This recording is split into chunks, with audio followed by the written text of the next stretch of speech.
غوث پاک پیروں کے پیر غوث پاک پیر کا آپ کو کہانی سنا رہے ہیں۔ چکردر پور 10 جنوری کو 11ویں شریف کا تہوار ہے۔ یہ تہوار پیروں کے پیر شیخ سید ابو محمد عبدالقادر جیلانی رحمۃ اللہ علیہ سے نسبت رکھتا ہے، جنہیں غوث اعظم کے نام سے جانا جاتا ہے۔ غوث اعظم کے کرامات بچپن سے ہی دنیا والوں نے دیکھا ہے۔ جب آپ چھوٹے ہی تھے تو علم حاصل کرنے کے لیے ماں نے 40 دینار دے کر قافلے کے ساتھ بغداد روانہ کیا۔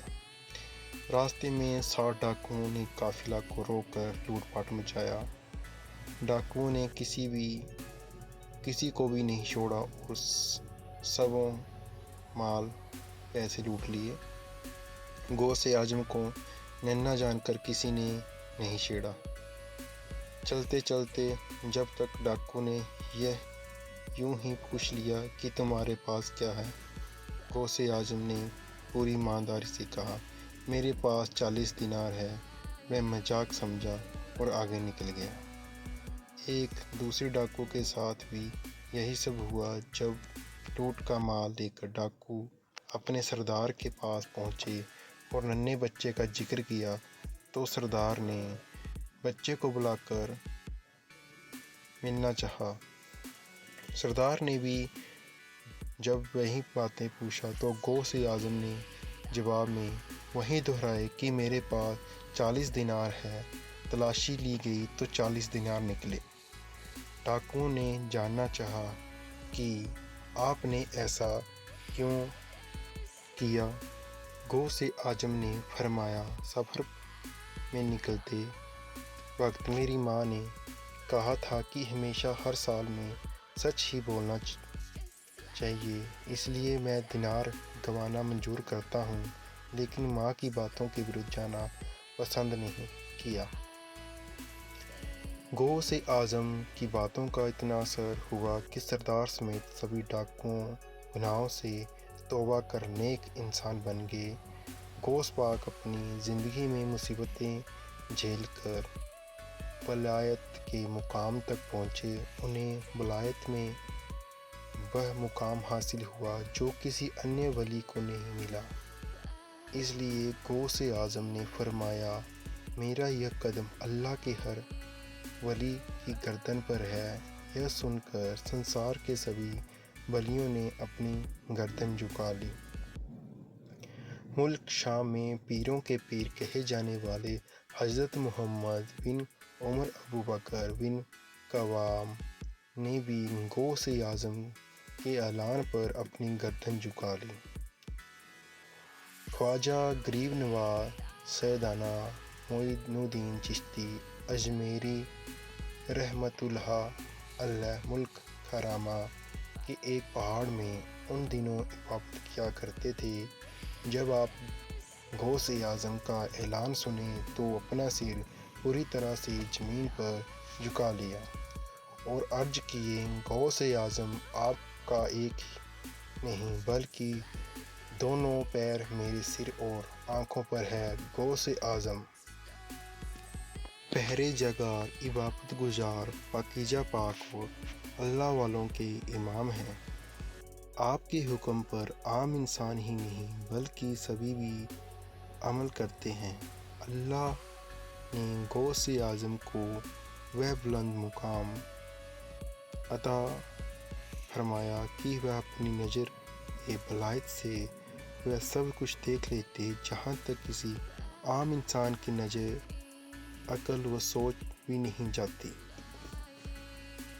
غوث اعظم کی مجلس میں چاہنے والوں کا مجمع لگا ہوتا تھا، لیکن آپ کی آواز میں اللہ نے وہ اثر دیا تھا کہ جیسے نزدیک والوں کو آواز سنائی دیتی تھی، ویسے ہی دور والوں کو بھی۔ غوث اعظم کی پیدائش رمضان مہینے میں ہوئی تھی۔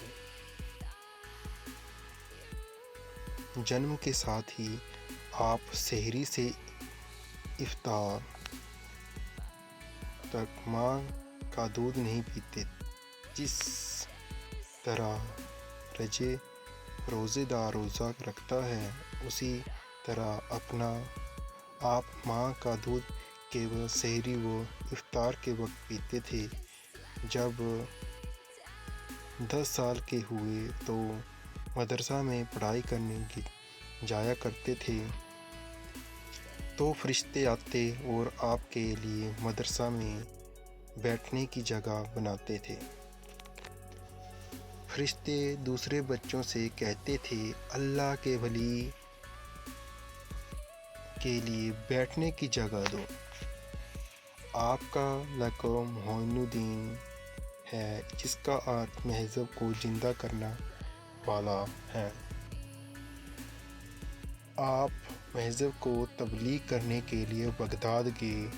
آپ نے 521 ہجری میں بغداد کے لوگوں کو مذہب و دین کی باتیں پھیلانے کے لیے بیان فرمائے، اور 40 سالوں تک ارتھات 561 ہجری تک مسلمان بہت مضبوطی سے نیکی و مذہب کی باتوں کو چلاتے رہے۔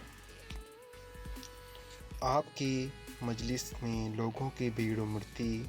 بھیڑ کو دیکھ کر عیدگاہ میں بیان دینا شروع کیے، لیکن وہاں بھی جگہ کم پڑ جاتی۔ اس کے بعد شہر سے باہر دور خالی جگہوں پر جا کر بیان کرتے۔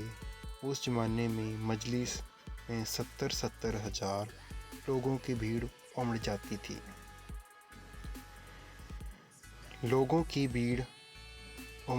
تھی۔ روایت ہے کہ آپ کا بیان سننے کے لیے جنات بھی آیا کرتے تھے۔ آپ کے پاس بے شمار علم تھا، جس کا فائدہ دنیا کو ملا اور اسلام نئے سرے سے زندہ ہوا۔ جے غوث پاک پیر 11ویں باری سرکار سچی سرکار کی یہ اسلام کو ایک نئے سرے سے زندہ کیا اور ایک نئی راہ پردان کی اسلام کو غوث پاک پیر 11ویں باری سرکار دوارا۔ تو بولو جیکارہ غوث پاک پیر مہاراج جی کی، وہ سچے دربار کی جے۔ تو ہمارے چینل کو ضرور شیئر کریں، سپورٹ کریں اور لائک شیئر کمنٹ ضرور کریں۔ اسی طرح کی ویڈیو دیکھنے کے لیے زیادہ سے زیادہ سپورٹ کریں۔ Thank you so much all of you friends, thank you so much.